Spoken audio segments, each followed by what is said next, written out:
am so delighted to be your ukulele teacher today. For those of you who are new, these are daily ukulele lessons for kids ages 4 and up, and I'll be sharing these every single day as long as we're all home together.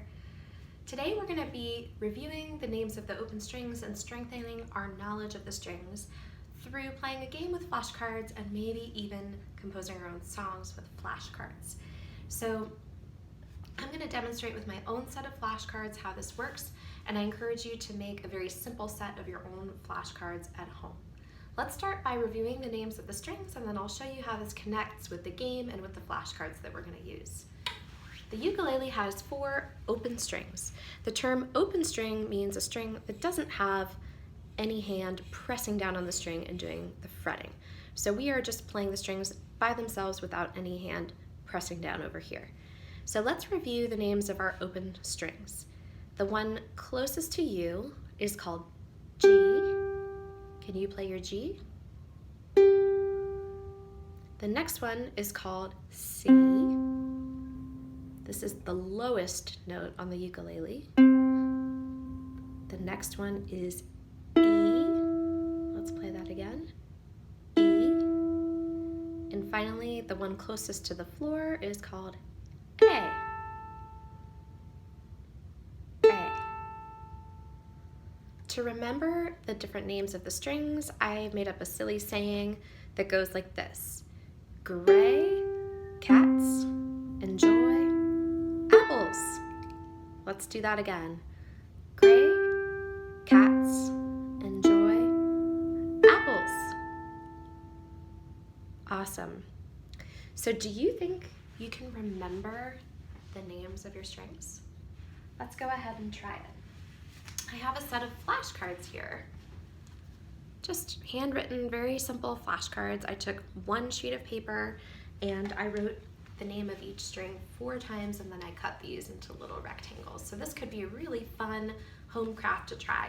Mine are extremely simple, but you could do this with more kind of fun paper, like scrapbooking paper, construction paper. You could use cool colors. You could add some stickers to this. You could cut this into more interesting shapes.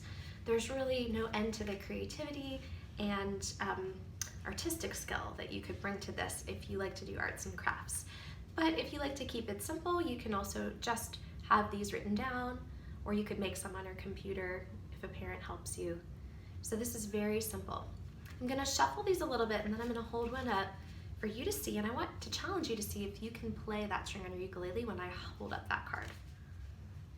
Okay, here's a good one. This says A. Can you play your A string? Which one is A? If you played the string that sounds like this, the one closest to the floor, you are absolutely right. Okay, let me shuffle these and make this a little bit harder. Let's see what's coming up next. Ooh, this is a good one. All right, how about C? I'll give you a hint. This is the one that is the lowest note on the ukulele. So here is C. So it's the one that is the second closest to you. The very closest one is called G. Then we have C is the next one. And you can hear that it has a low sound. And on my ukulele, that one is a bit thicker than the other strings. And that's part of what makes it sound lower. Awesome. Now that we've done one note at a time on these, and you have the hang of playing with these flashcards, I want to challenge you to take your 16 flashcards, so 4 for each string, and shuffle them up and then put them in a really cool order. You might deliberately make some patterns with the notes. Maybe you kind of want to make it random and just see what happens as you put them in different combinations. But this is actually a way of creating your own song. You are being a composer when you're doing this. There are different ways that you can arrange these flashcards, so let me show you a couple tools that I like to use that have helped me with this exercise. Here I have a pocket chart. This particular one sort of has this tent-like design, and it even has a compartment where you can hold your flashcards. As we learn more notes on the ukulele for our finger picking, we'll even press the strings down and add to our notes and eventually know the whole C major scale.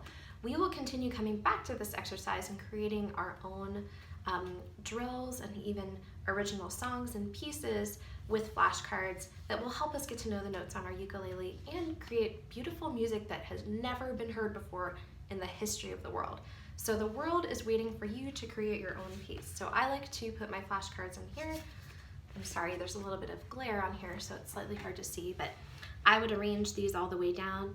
And then in practicing, try to play your own piece. You could also arrange these on a music stand, on the floor, on a table. It really doesn't have to be fancy at all. There are even some pocket charts that I've sort of draped over a music stand, and that can be really handy for practicing. But use whatever you have. This can be done in a really simple way and be very effective. So once you've created your songs, if you hit upon a tune that you've created and you tried playing it back and you really like it, try taking a picture of it and saving it. You might even want to print out some of your favorite songs, staple them together, and create your own songbook. Now, if you don't want to do the flashcard method, of course, you could just write out the names of the notes on a piece of paper, and that's fine too. The idea is that we're using our creativity, we are composing and creating something new, as well as continuing to get to know the ukulele a little bit better. So I can't wait to see what you come up with. Feel free to take a picture of your original piece and post it on Instagram with the hashtag Little Ukes so I can see your progress and encourage you in your practicing. If you know any friend, or maybe you know a family that would enjoy these videos, feel free to tag them in the comments below so that we can continue sharing these lessons with more people. Thank you so much for joining me today, and happy practicing.